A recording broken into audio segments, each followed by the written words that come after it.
Hello, a very warm welcome to the webinar of the German party Die Linke, the left, to the webinar Capitalist Pandemic Socialist Solutions, a European and a Southeast Asian left perspective. My name is Katrin Voss. I work for the international department of the party Die Linke, the left in Germany. And for this webinar, we will have two main speakers and hopefully three discussants. Afterwards, we have the possibility for a Q&A, and I want to announce now that you can raise your questions on the YouTube channel, on the Zoom channel, and also via Facebook, and we will try to bring them in. For the moderation of this webinar, I'm proud to could introduce you to my colleague Liliane Danso-Damen, who is the head of the Southeast Asian office of the Rosa Luxemburg Stiftung. And I will hand over to her for the moderation. Please, Liliane, it's up to you now.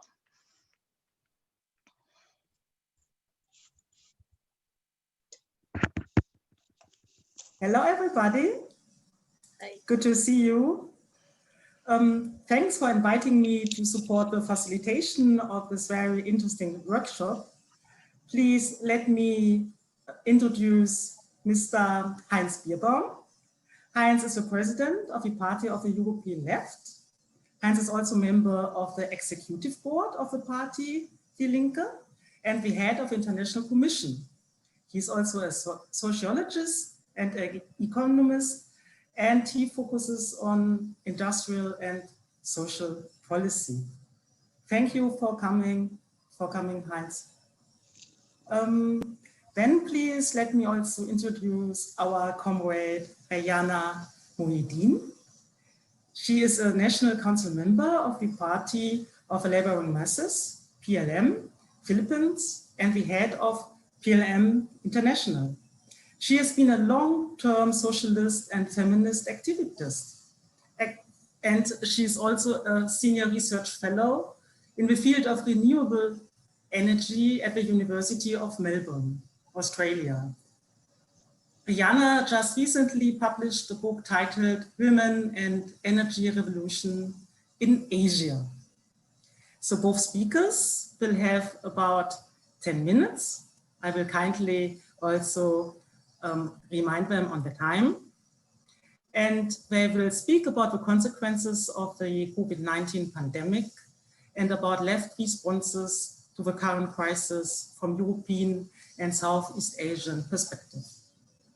After their presentation, we will have, hopefully, we plan for 3 discussants. In the moment, we only have 2 on board, but let's hope that also the third comrade from Indonesia will join us. I will introduce, after the speeches of Heinz and Rayana, I will introduce the 3 to you.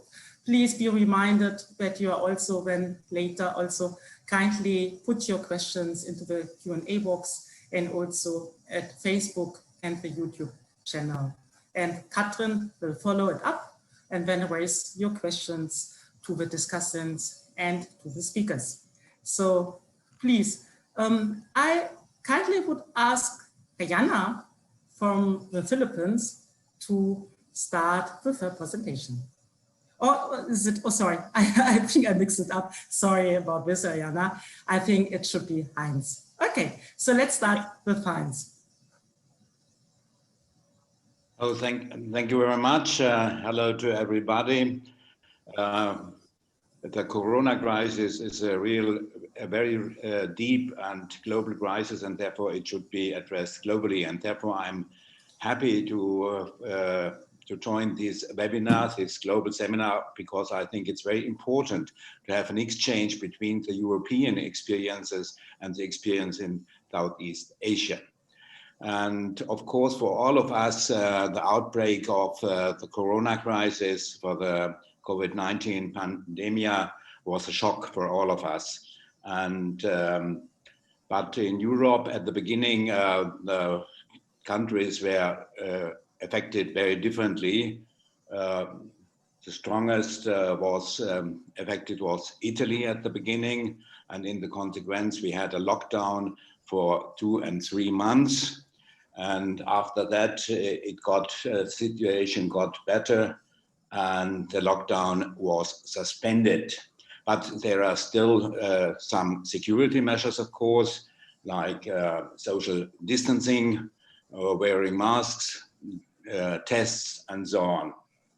The current situation we are facing today is characterized by an increasing number of infected persons.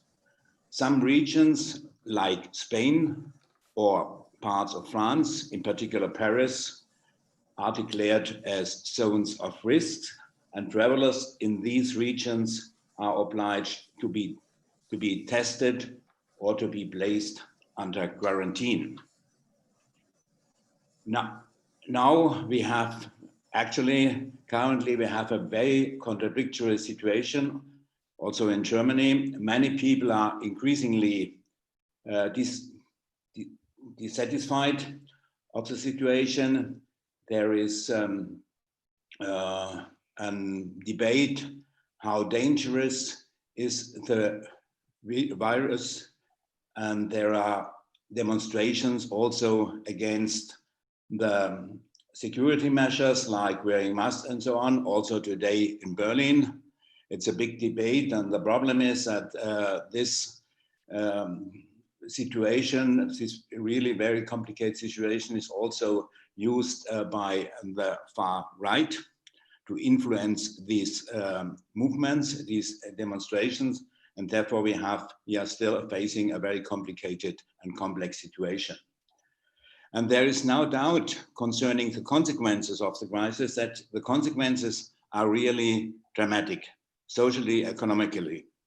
And the corona crisis is the deepest crisis since the end of the World War II, and it's much deeper than the financial and economic crisis of 2008 and 2009. And for example, I will give you an example. In Germany, you know, the production of cars fell over 40% recently. And as you certainly all know, the car industry is a core industry in Germany on which depend a lot of jobs. And therefore we have really very, very deep and dramatic consequences. In this situation, the left in Germany and also in Europe demands immediate measures to combat the consequences of the crisis. And we demand also a radical change of policy, opening a new path for the development of society, and with the people and the population, it's in the middle, in the center. The European left, for example, the party of the European left elaborated and published a platform in which comprehensive activities in 5 areas are demanded. First and foremost, everything must be done to protect the people. We demand, for example, because the health sector is really very affected, and in the current situation, it doesn't correspond to the needs posed by the crisis. And therefore, we demand also a European health fund financed by the European Central Bank. We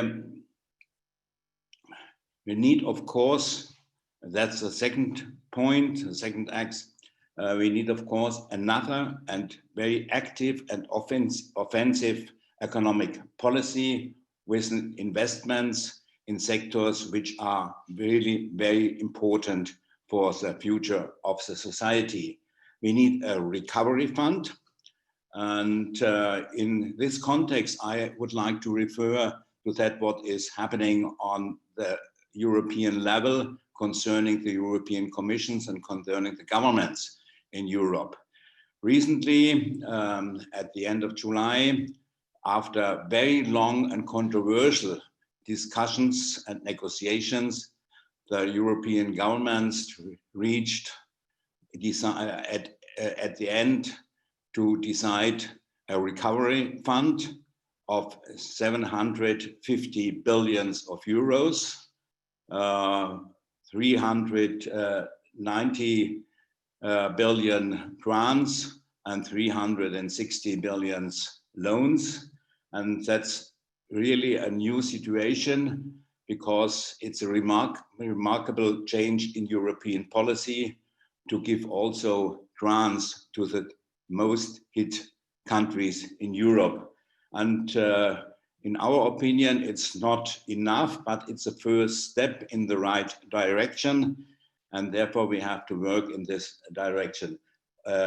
It's very important to have economic measures, to have an investment plan. We need an ambitious recovery plan, a rescue packet, combating the consequences of the crisis, because they are, as I said it before, really very deep and very dramatic concerning the economy and concerning also the social situation. This is the second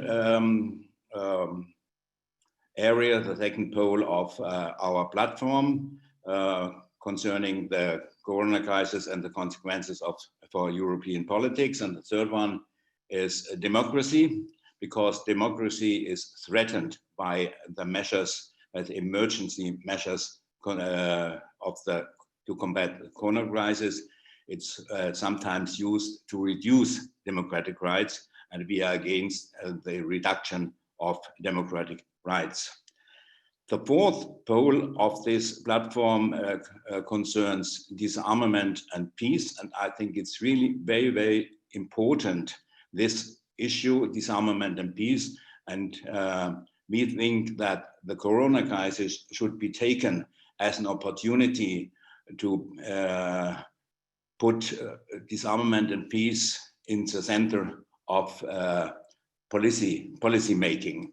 And we demand also considerable reduction of the military expenses in favor of for expenses in the health sector, for example. And we think it's also the time for a new initiative,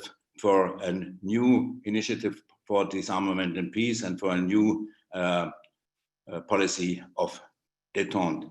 I think that's also a very important point. The last point, the last poll pointed out in our document, concerns international solidarity, because we think international solidarity is really the key to overcome also the crisis, because we are facing a global crisis and it should be addressed globally, and therefore international solidarity is really very, very important. And therefore I'm happy to attend this webinar. It's a global international webinar, and therefore, as I said at the beginning, the exchange with your experience for us is very important, and perhaps it's also interesting what's happening in Europe. And to summarize it, I think the corona crisis is really a very deep crisis and should be taken as an opportunity to change policy radically. Concerning Europe, the neoliberal austerity policy should be ended. Some measures are suspended now, but only for a short period. But I think we should change policy and politics radically. That what is needed is to do anything for protecting the people, financial compensation for those losing their jobs or having problems. But in particular, we should improve our efforts for a social ecological transformation. I think social ecological transformation, or in other words, a new Green Deal, is really very necessary. We have to overcome the limits of a capitalistic development, and we have to work and to combat for a socialist solution to get out of the crisis, because this crisis is a deep crisis. It's not only a health crisis, it's a crisis of the system, and therefore we need a radical change of policy towards the social ecological transformation with a socialist perspective. Thank you. Thank you very much, Hans. Very rich, very dense. Brianna, would you please give us your speech, your contribution to the topic? Thank you. Thank you. And I'm also, on behalf of PLM, I'm very pleased to be co-sponsoring or co-organizing this webinar with Die Linke. As Hans has already pointed out, the coronavirus crisis needs to be considered as a part of the climate and ecological crisis created by capitalism's rampant destruction of the natural world, threatening humanity with extinction. In Southeast Asia, on a per capita basis, the sub-region has reported significantly lower confirmed COVID-19 cases and deaths than most other global regions, with some variations across countries. We've got a total case of approximately 450,000 total cases out of a population of around 670 million. However, the spread of the virus has not yet stabilized, and in a number of countries, we are seeing second and third rounds. The hardest hit countries in terms of reported fatalities have been Indonesia and the Philippines, accounting for 99% of the reported 10,500 plus deaths. More than half the countries in the region are vulnerable due to weak health systems. Additionally, high levels of inequality, low social protection, a large informal sector, conflict, and worrying ecosystem damage, greenhouse gas emissions, biodiversity loss, and poor air quality exacerbate these vulnerabilities. And the sub-region is now facing a major socioeconomic crisis, with GDP estimated to contract in 2021 compared to a pre-COVID forecast of a 4.5% regional growth. Now, some of the lessons and trends coming out of this pandemic which are applicable to our region. Despite the lack of wealth and scientific knowledge, some of the poorer countries are doing better than the richer industrialized countries. Globally, Cuba and Vietnam, for example, compared to the US, Italy, Spain. And in India, you've got small Kerala doing better than richer states like Gujarat. Strong public health systems are vital for an effective response as well. Strong social protection measures must exist in advance of the pandemic, such as universal coverage, providing services essential for life. Stable jobs, wages, conditions strengthen resilience. And in the informal sector, where workers are casualized and subcontracted and are predominantly women, these are some of the areas of the workforce hardest hit. People's trust and confidence in the government and the willingness of the population to cooperate in public health measures is important. Corruption, nepotism, lack of accountability, all prevalent in our region, undermines this.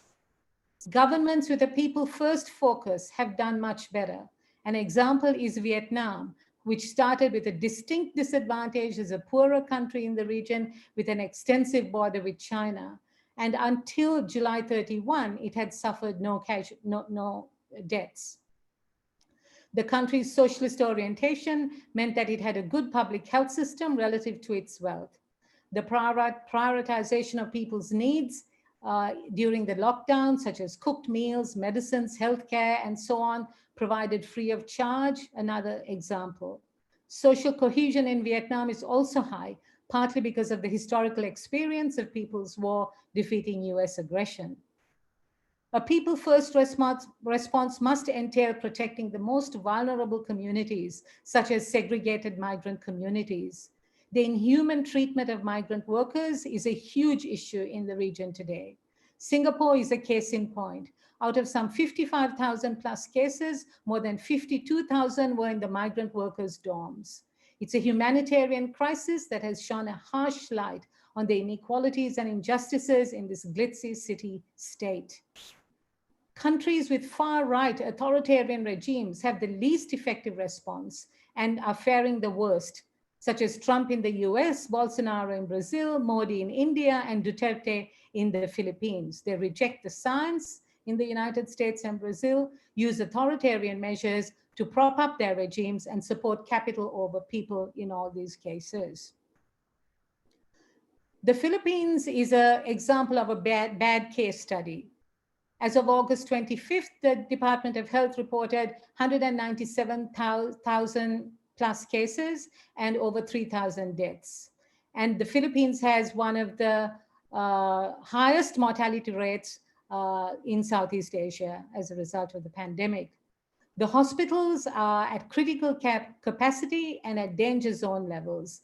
The public health system, gutted by decades of neoliberal-driven cutbacks, privatization, low wages, and so on, is close to collapse.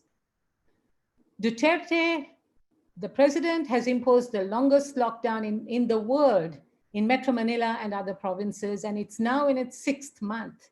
The lockdown is implemented through military and police checkpoints, which are purely coercive and punitive.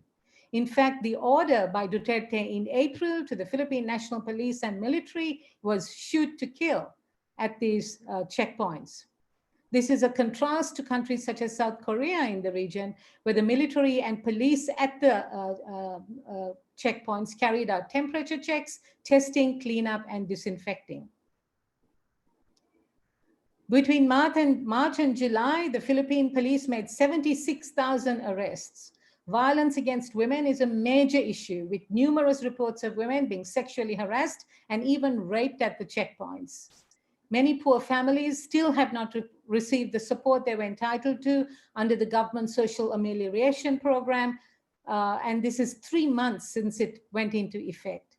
Unemployment is a staggering 45.5% of adults who are jobless. A staggering 56% of is the unemployment rate amongst adult women, and 63% amongst young people. And of course, the attacks on democratic rights. This is a regime, mind you, which has 27,000 people's lives, the blood of 27,000 people on its hands as a result of its so-called campaign against drugs, which was a war on the urban poor. The regime has now closed down a major television station, which is critical of the government, with some 11,000 job losses. It has introduced the Anti-Terrorism Act right at the height of the pandemic, which essentially defines all criticisms of the regime as a potential terrorist act. The economy is in dire straits, with the GDP tanking by 16.5%, and it's one of the worst hit in ASEAN or in the region. Vietnam, on the other hand, the economy grew by 0.4% in the second quarter.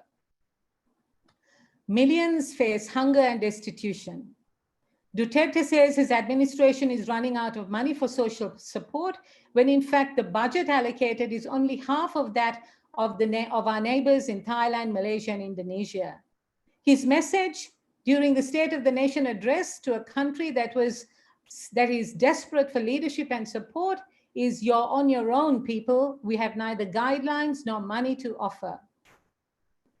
Duterte's popularity is starting to take a hit. His gross incompetency has been exposed. His allies are signaling that they're thinking of jumping ship, and now the regime is in panic mode. And a key turning point was when health workers from various medical associations declared that his strategy had failed and called for a comprehensive public health response. Duterte attacked them and challenged them to mount a revolution against him. The left has been campaigning around an alternative program to arrest the pandemic around the following key elements: the removal of the police and military from any role in the containment of the pandemic, leaving this in the hands of the health workers, public health authorities, local government units, and civil society. To slash the budget of the military, police, and the Department of Finance by 50%, including all discretionary presidential funds, and reallocate them to the COVID-19 health response. raising the total amount of government spending by 100% and massively increasing funding for health workers, social amelioration programs for the poor, wage support and increases, moratorium on price increases, rents, electricity, water, and other services, and a debt moratorium. We've also been conducting welfare programs, feeding programs for the poor and those in need.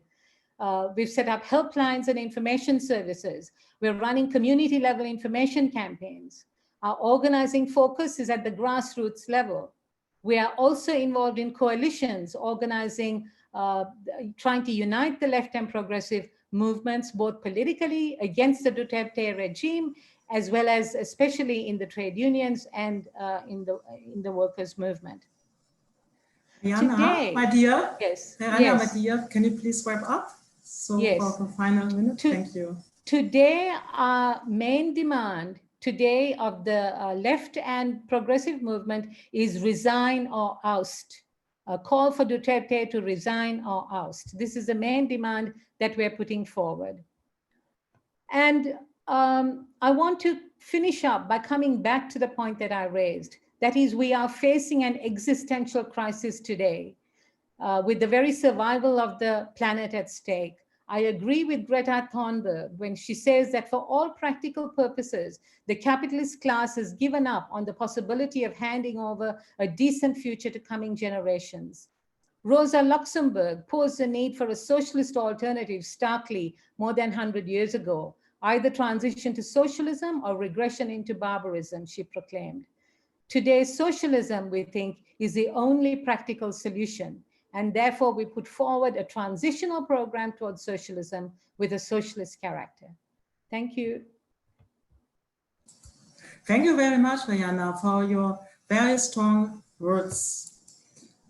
Very good. So let us please continue now with the discussion.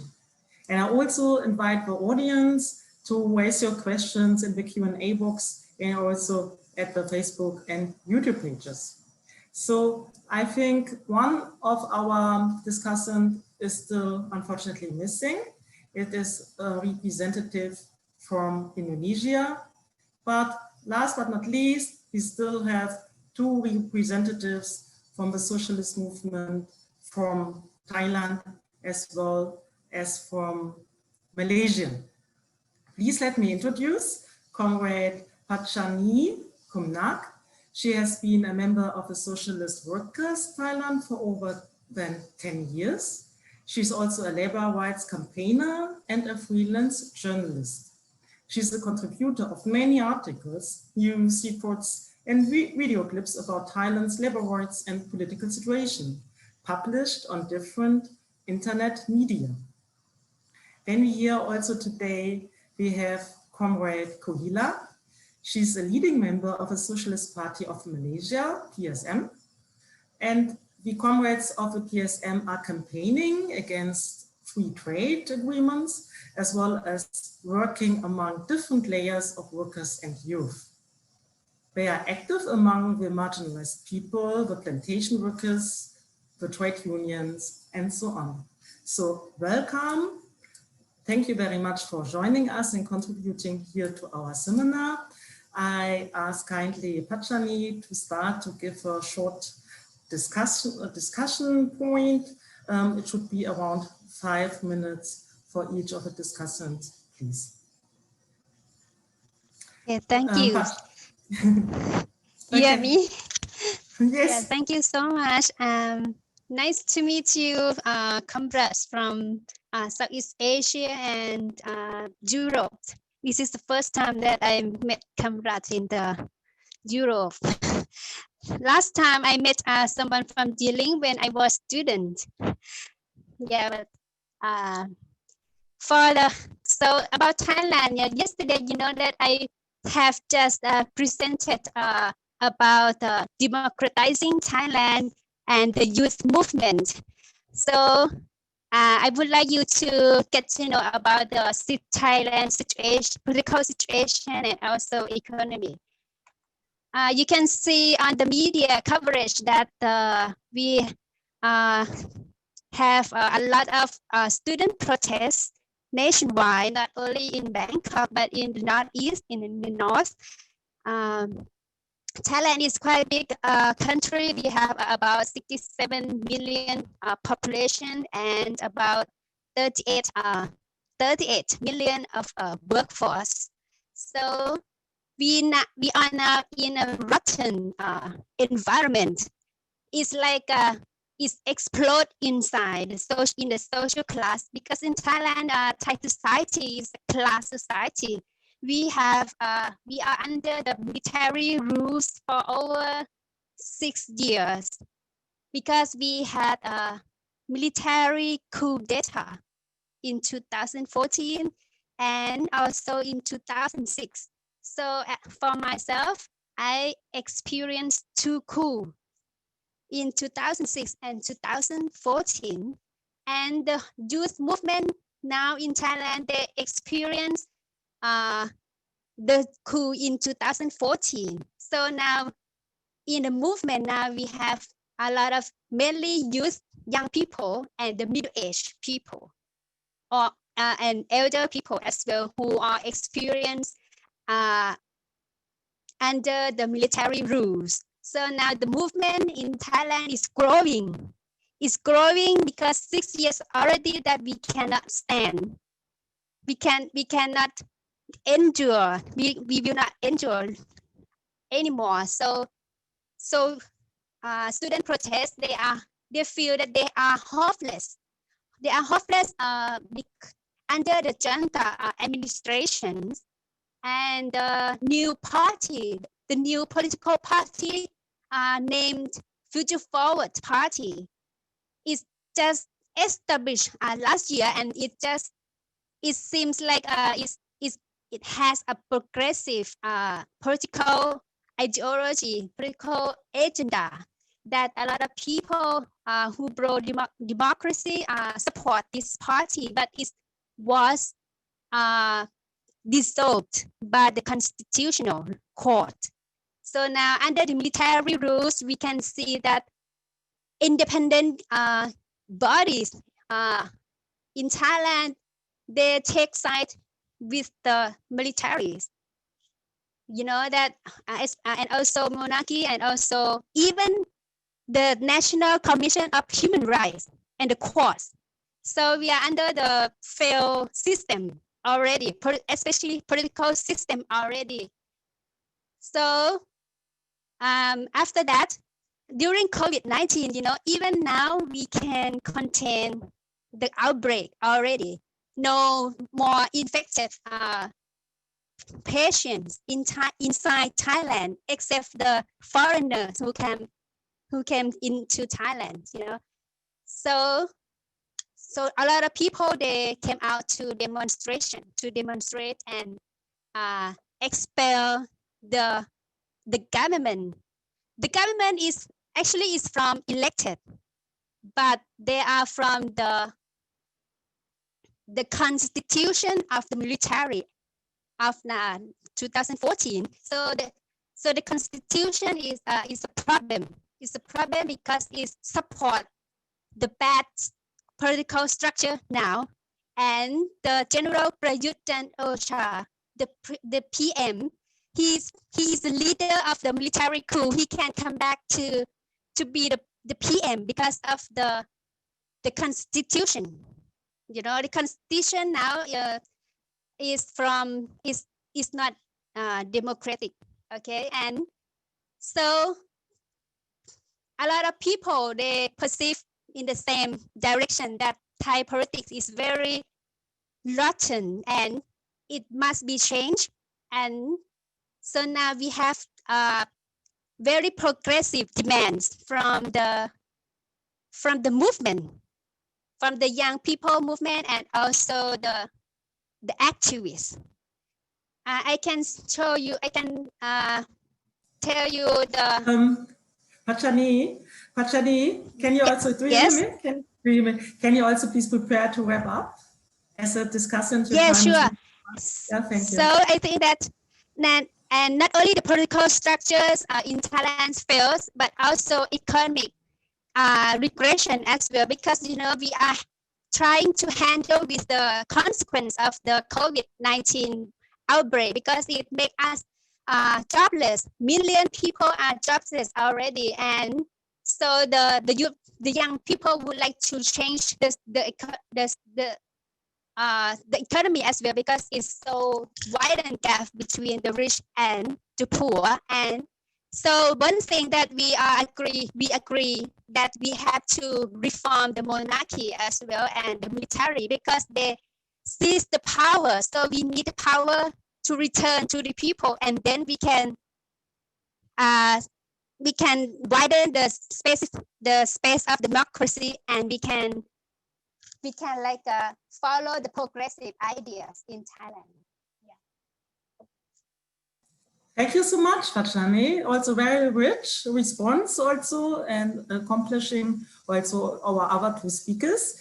I would like now to welcome Kuhila also to give her a discussion point to the audience. Thank you very much.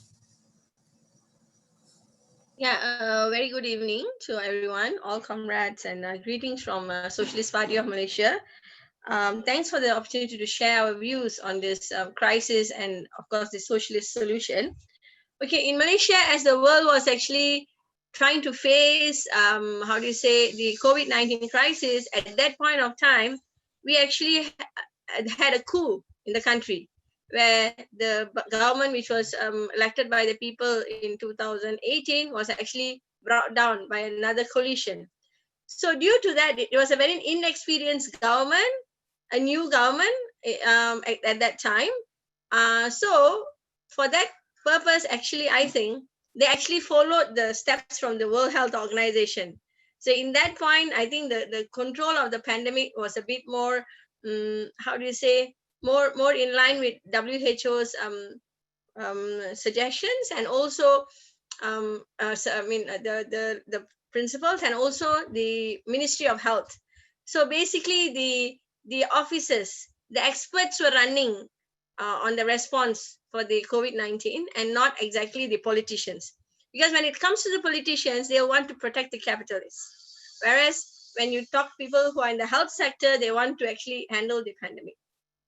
However, we had a lockdown in March 18, and from then onwards, it was a lockdown, total lockdown, and then conditional lockdown, and now we are in a lockdown recovery period kind of a phase.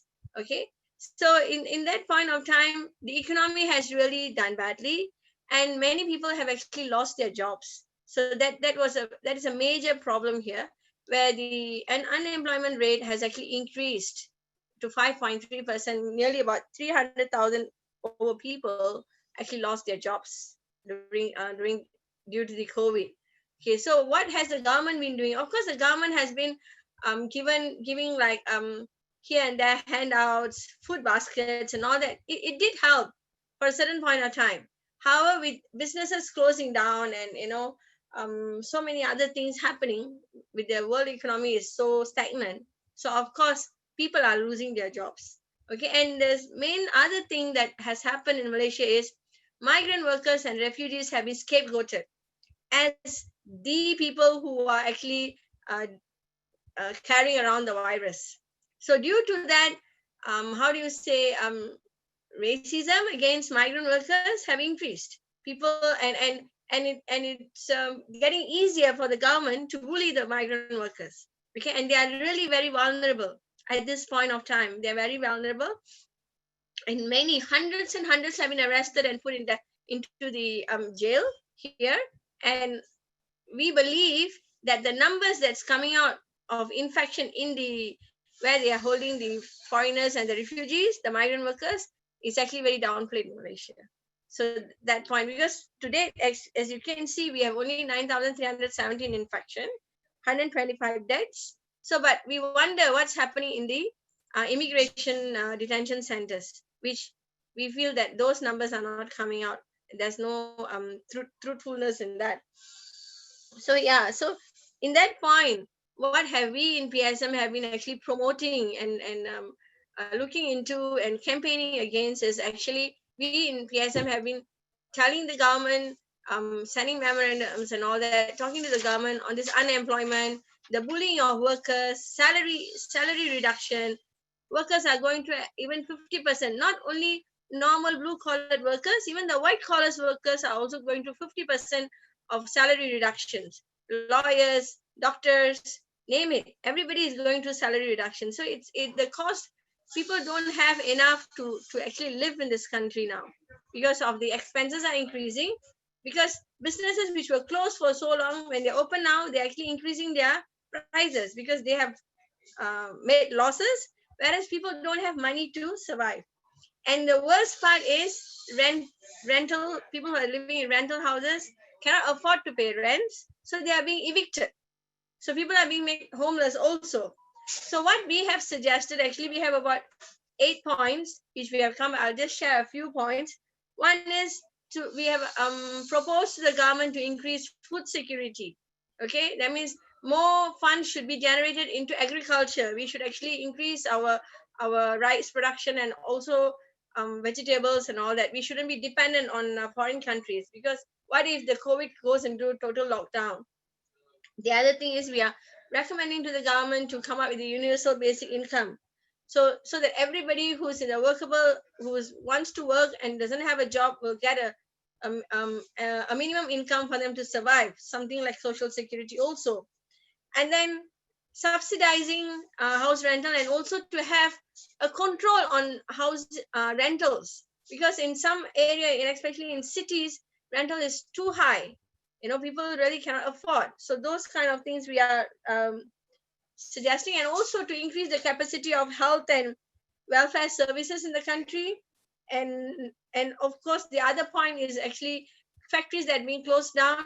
Yeah, we are recommending the government to actually take over those factories. So this is one of our campaign which we plan to go on until end of the year, basically to create awareness and to also put in our socialist solution, because it's very important. And one more important thing that only PSM is doing in this country is standing up for the migrant workers and the refugees. Because everybody is like, oh, if I stand up for the migrant workers and the refugees, they are like, oh, we will face a backlash from the people as a whole, because the xenophobia is really bad in this country for at this point of time. So PSM is the only party which actually stands up for all these workers. So overall, as you can see, it is not as bad as Philippines, of course. Things seem to be under control. People are going back to work and all that, but the standard operating procedures are in place. But the more important thing is the upper middle class and above are not really, are affected, but the working class and the migrant workers and the refugees are really badly affected. So that's why even people say, oh, you're supposed to be on quarantine, why are you going to work? But some people don't even have food to eat. So in this kind of situation, okay, yeah, I'll wrap up. Yeah, so in this kind yes. of situation, socialist solution will actually bring real change, and that's what we are putting forward to the people of Malaysia. And we hope that continuously we will bring in this campaign, so some kind of changes will happen. Yeah, thank you for the opportunity. Thank you so much. Thank you so much, Goila, also to raise your points and to point out the situation in your country. I think we can see already a lot of similarities, of course, in the Southeast Asian countries, as well as I can connect it also to points which have been raised by Heinz regarding change of policy is needed and so on, because many, as he said, are effects of his austerity policy, neoliberal policies and so on. This was also raised by all of you. I would like now also to ask Heinz also to respond to the inputs of the discussants, and then also Rihanna also to give your points on the inputs to the discussants, and then we can see also what we further have questions from the audience. Yeah, please. Or maybe now this time we make it the other way around. I ask Rihanna first to give feedback to the discussion, and then Heinz, please. Yeah, sorry. But, yeah. Okay, Rihanna, please. Can you give maybe your answer or connect to what the discussion just raised, please?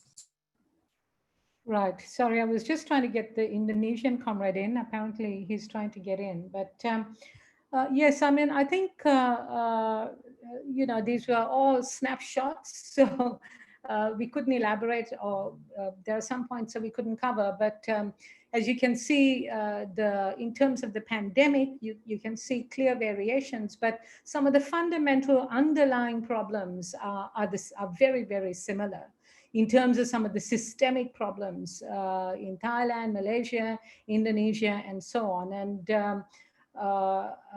the other comrades made this point, and that and how important it is for the left to put forward a clear-cut alternative, because people are scrambling in all sorts of different directions. People whom we thought are sort of should be our allies are not, and same thing in the Philippines. People who were in the progressive movement were supporting Duterte, and so on. So the importance of putting forward a clear left alternative and a socialist alternative, as the PSM comrade said, and how we put it forward depends on our context and, you know, how we formulate it, because we need mass support.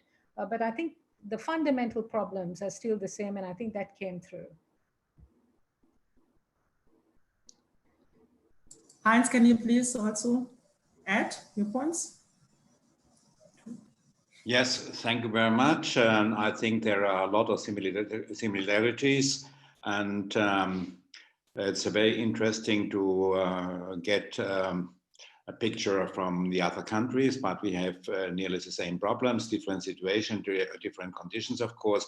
But one of the biggest problems is the poorest are the most affected, in particular the working class, and for example, also the refugees and the migrants. And we have a very, very difficult situation concerning the migrants and the refugees also in Europe. For example, in Greece, on the islands where the refugees are, though we are facing a lot of problems.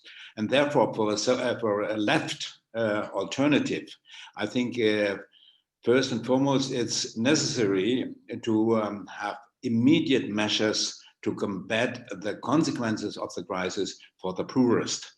That means we have to have a financial compensation for those losing their job. We are facing a big unemployment also in Germany. Germany has certainly another economic situation compared with Thailand, Philippines, and Malaysia, and Indonesia, of course.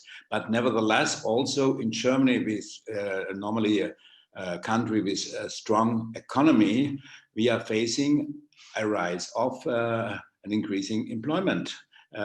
Because until today, with some financial compensation by the state, it's not very evident, the unemployment, but it will increase in the next months.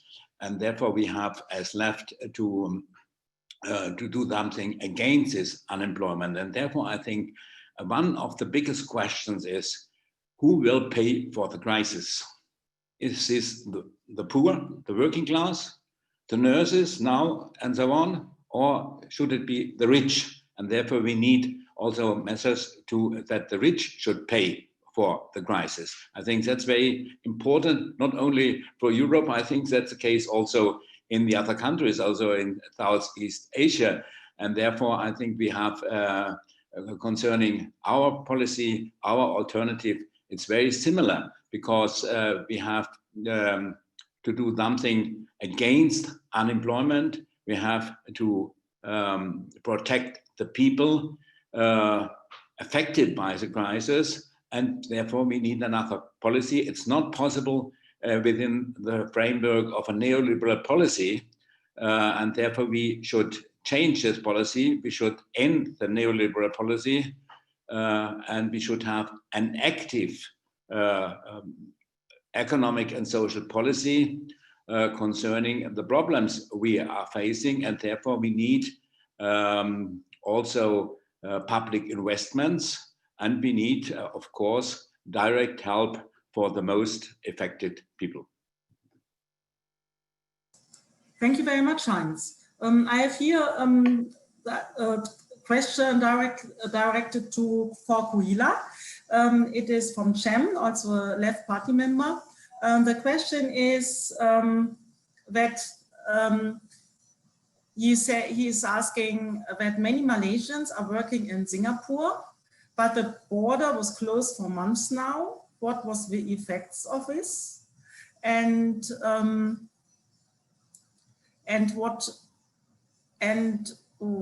jumps just a minute.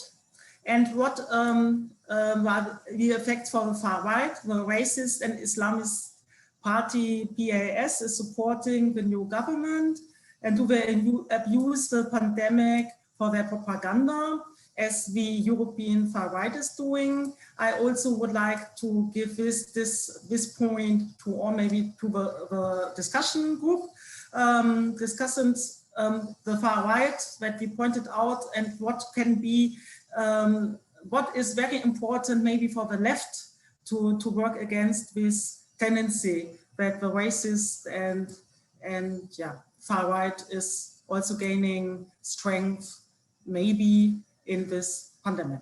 Yeah, so Kuila, may you please answer to this question? Yeah, first, and then I would like to ask the other discussants to answer to the question of racism.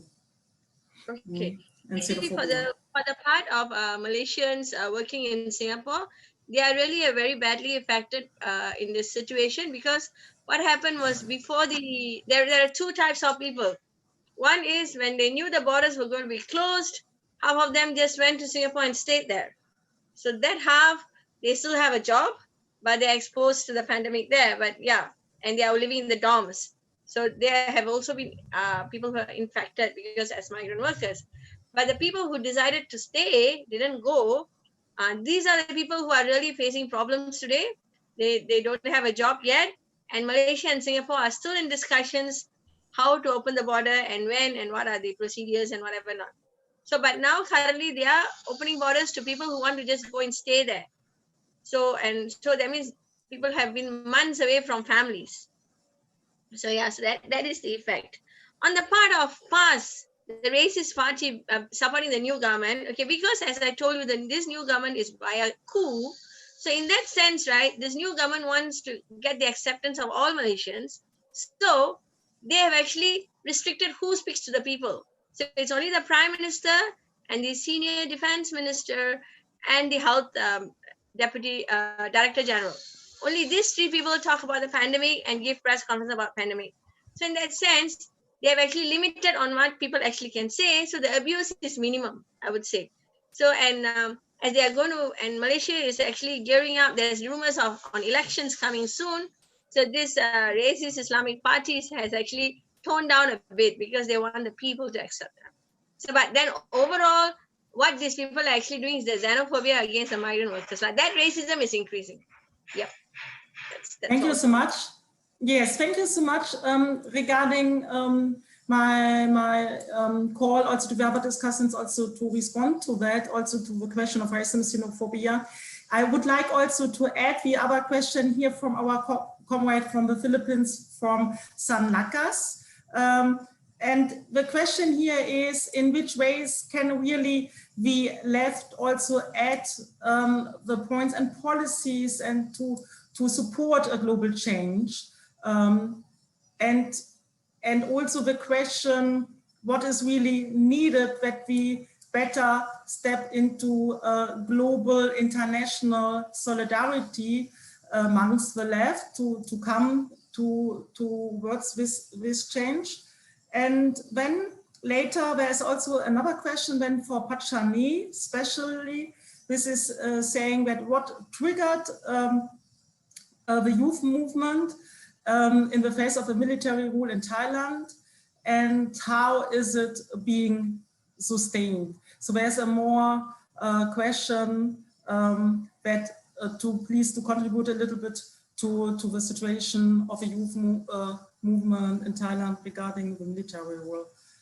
Yeah, so can you please also give the perspective maybe from Europines once more regarding the whole complex?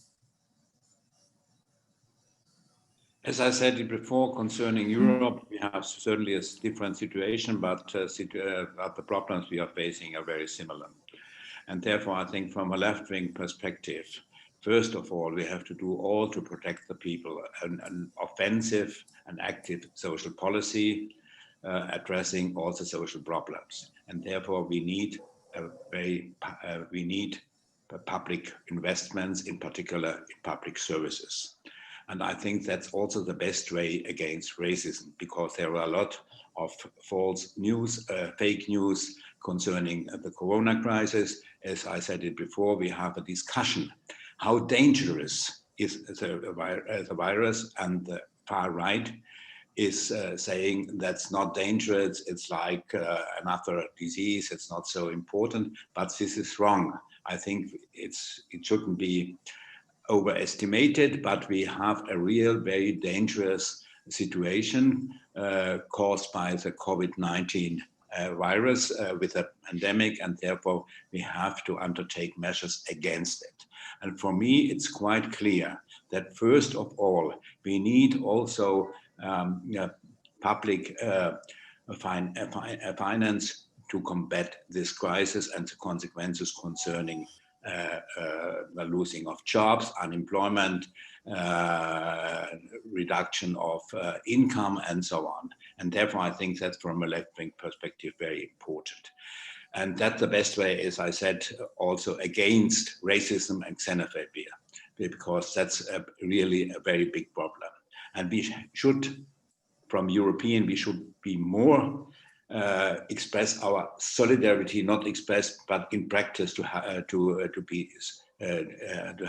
solidarity with all the other people, and therefore we need a better cooperation between the progressive forces all over the world. And therefore, I think the exchange, as I said it, of the different experience to get in contact is very, very important. I know it's also always a problem in the corona crisis, but on the other hand, we have the possibility with webinars, with video conferences, and so to get in contact. I think that's for me very crucial.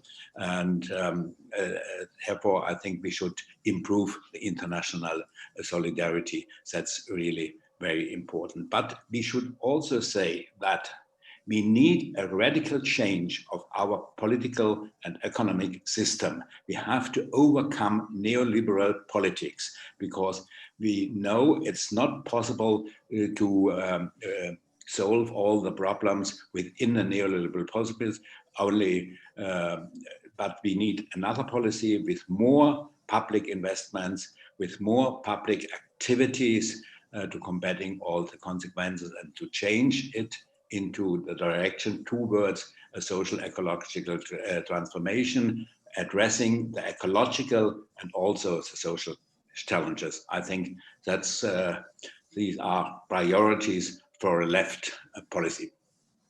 Yes, thank you very much, Heinz. Yes, these questions regarding the left and alternatives are coming up here again and again. I also would like to point out to the question of our friend Tetet, hello Tetet, and she's again asking what the left can do and to shift the balance of power towards more progressive form of government, and especially in the situation where we have authoritarian governments who use the pandemic to silence critical voices. I would like to ask Rayana and then also our comrades from Thailand and Malaysia to answer to this concrete question again. In this authoritarian environment, what and how the leftists can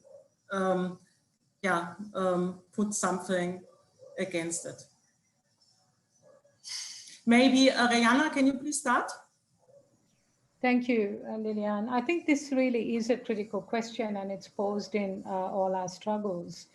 2 points on this. I think in the experience of the Philippines, where we have now moved into a phase of calling for the resignation of Duterte, and if he doesn't resign, then he has to leave, or oust is one of the demands. The mass movements are really important. That is the struggle in the streets, if you like, people's power, whatever you want to call it. the struggle in the streets and the mobilizing, what we call mobilizing in the streets, is absolutely critical. And without that, I think it's very hard to shift the balance of power, as the questioner has said.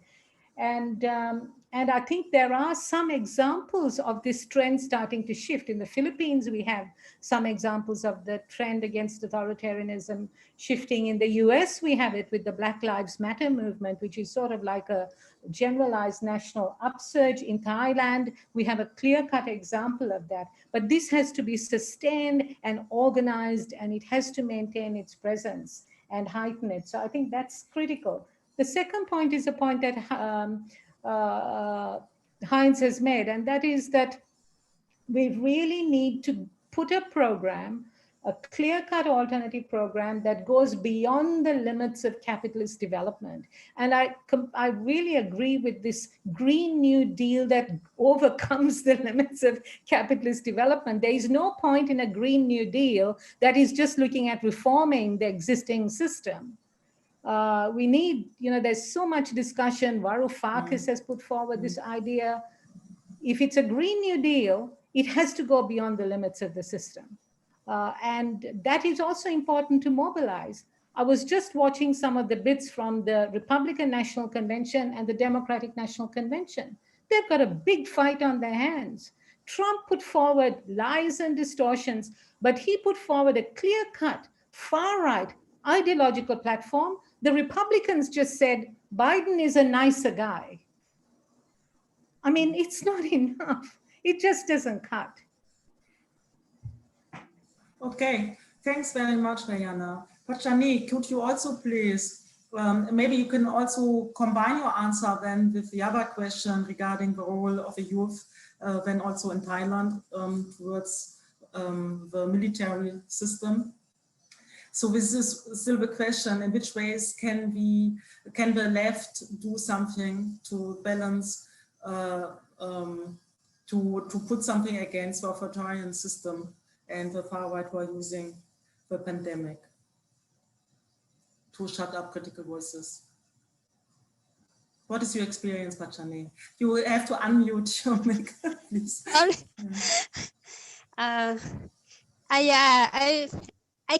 We can see the opportunities, but at the same time, they are challenging as well. Because yes, we are a lot of now in Thailand. There are many progressive ideas. For example, campaigning for establishing the welfare state. It means that Thai people should have universal welfare coverage from birth to death. We campaigned for these issues for quite a long time, but now some political parties took up this for their own policies. So and in the youth movement and other civil society like NGOs and villagers, they accept working groups as well. They accept labor movement, accept these campaigns, and we would like. And this time, the movement would like to push up the best policies for people and democracy as well. And one thing that and the question that how is it more sustainable? Now it's growing, and the labor activists and unionists who are militant are trying to organize more workers, but because labor movement in Thailand is still weak, so there are a lot of things to do with them, with the jobless people, with the industrial workers and informal workers as well. So is the room for us to work on these issues, to work on this organizing, and one thing that for the leftist ideology, that is state intervention. State interventions mean that in Thailand we didn't talk much about the intervention of the government in the economy system.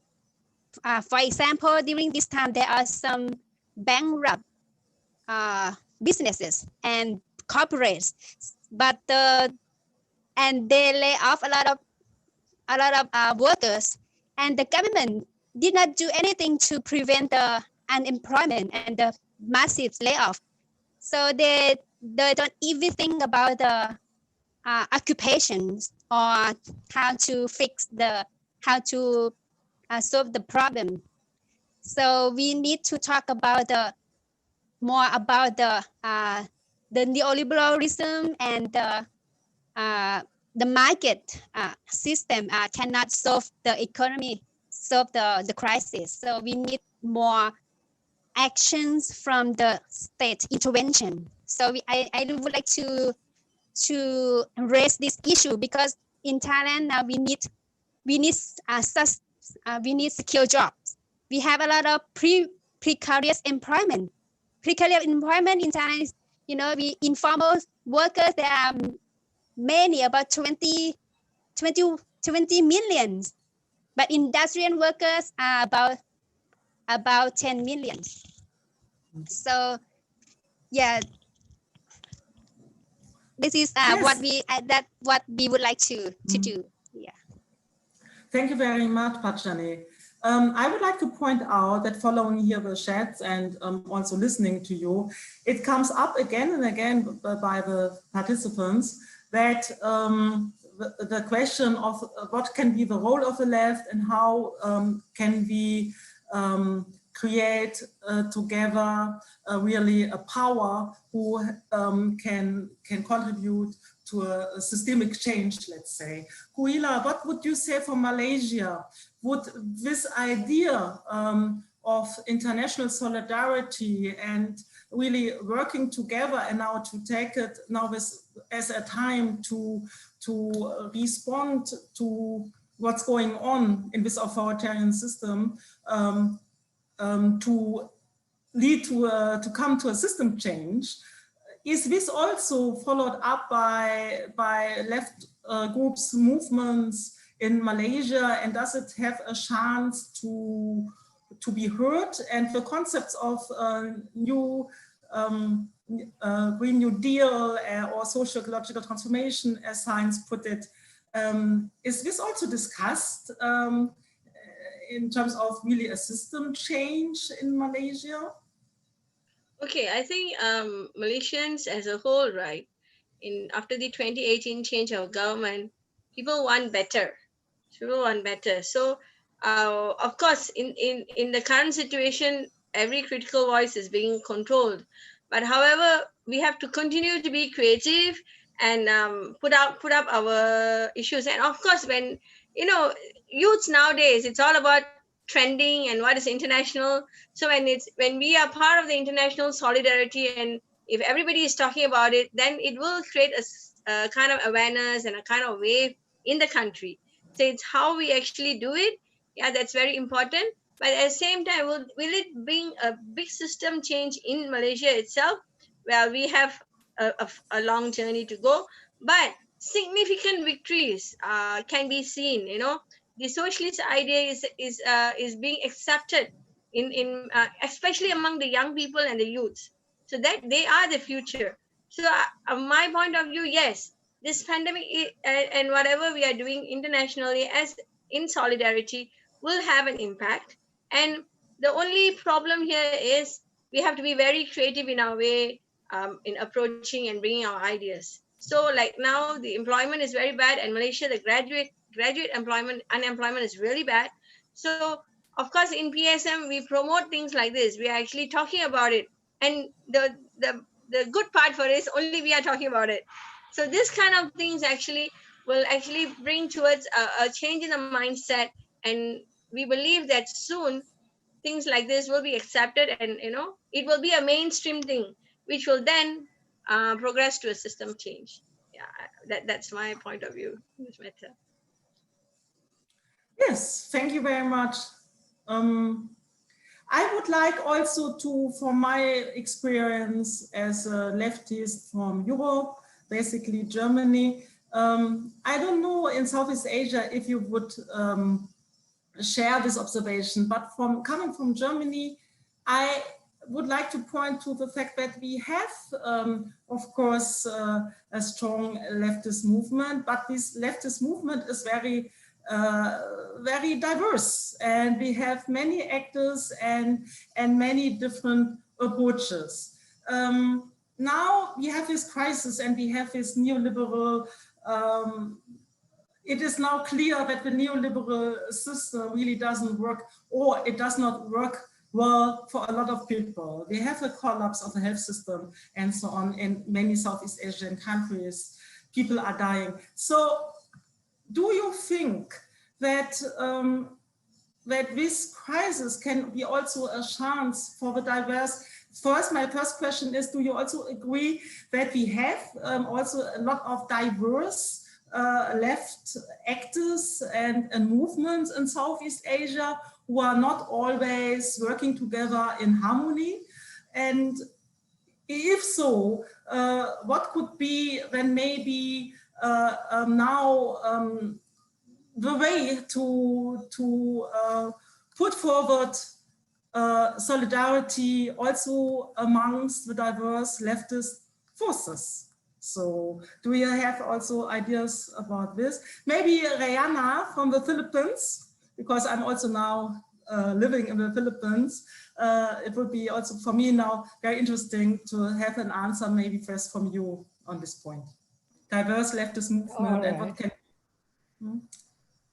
Yeah, well, yes, I think Philippines is a very good example of a diverse left, and again, similar to Germany, it is a substantial left and with a substantial mass base, as we call it, and also a level of influence in politics overall.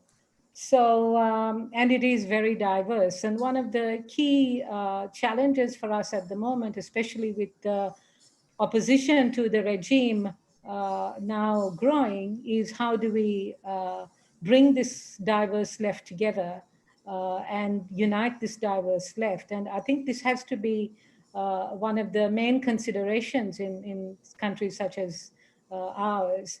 And this is where why I spoke about coalition politics, and that is the various coalitions that we are involved in.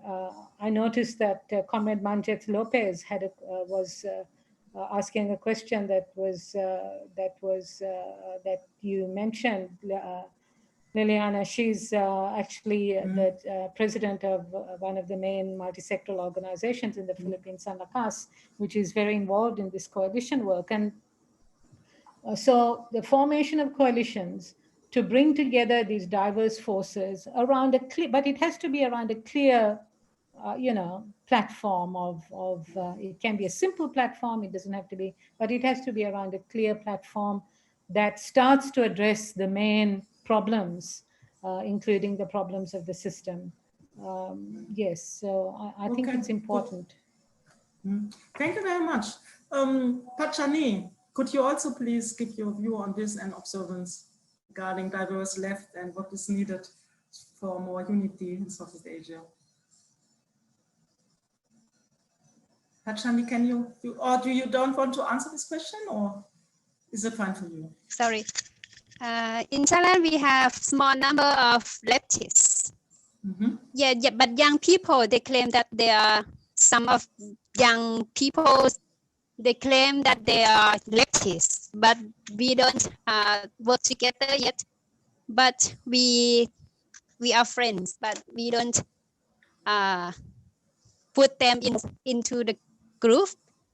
So there are like a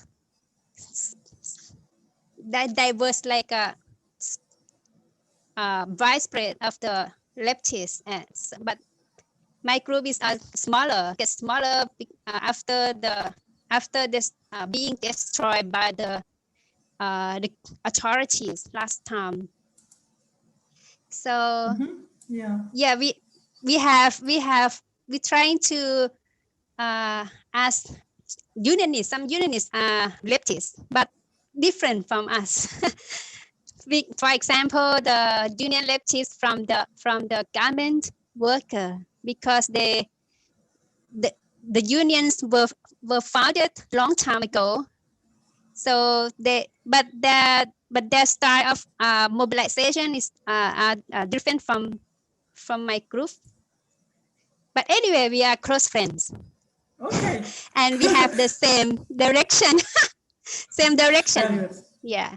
Good to hear that. Thank you so much, Pachani. Koila, do you also want to put some points to the question about diverse leftists? What's the situation in Malaysia?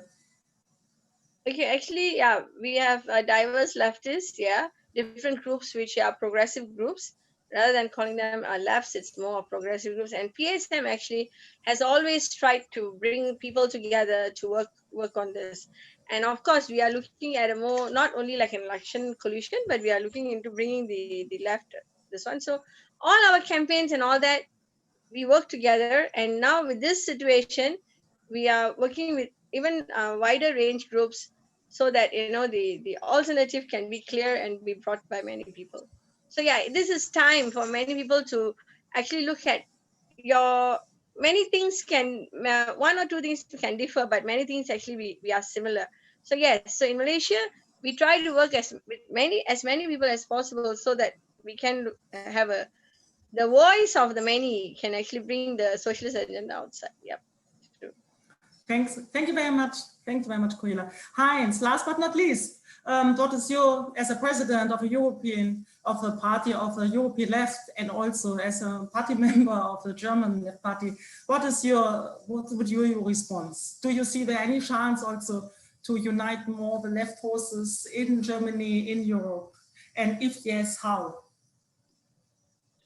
Yes, as president of the European left, I'm working for a better cooperation between the leftist and the progressive forces. And Party of the European left is an example for the cooperation of different left forces, because we have within the Party of the European left very different positions, but nevertheless, at least we elaborated a common platform how to combat the crisis. I think that was that's not bad, and it's an example that we are able to work together and to have also a common program for that.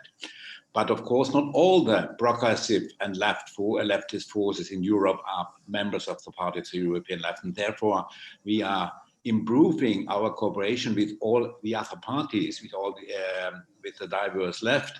And I think because overcoming the divisions of the left is crucial, is decisive, because we need a strong left for changing policy. Without a strong left, it's not possible. And therefore, that's what Rina also said. The question of the balance of power is crucial, is decisive. And I think we have some opportunities now, because it's very interesting to observe that now some key elements of a neoliberal politics are suspended, combating the consequences of the crisis. For example, more public money, the suspension of the so-called debt brake, and other things. And I think it's up to us to transform it in a permanent situation, because I know that the ruling class and also the big capital want to come back to the situation before, and to come back to the neoliberal policy. And I think it's our task to make these changes we are observing permanent, and therefore we need a clear program, clearly, as Rina said, also in the direction of the new Green Deal, overcoming the limits of capitalist development. But on the other hand, we have to improve our cooperation. And one thing for me, one element is very important.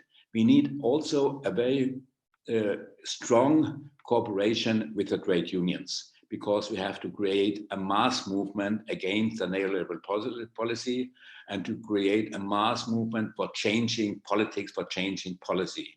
I think that we should work in this direction. And of course, not only on a national level, not only on a European level, but on an international level. I think that's really very, very important. Agreed. I think agreed by all of the participants here. This was also, I followed also the chat here parallel, and I also could see this was also the final now concluding also remarks by participants saying, pointing out that we need common action and we have to create the spaces as you were just highlighting, Heinz. Thank you very much. Thank you very much from my side as a facilitator, a wonderful facilitator to this seminar.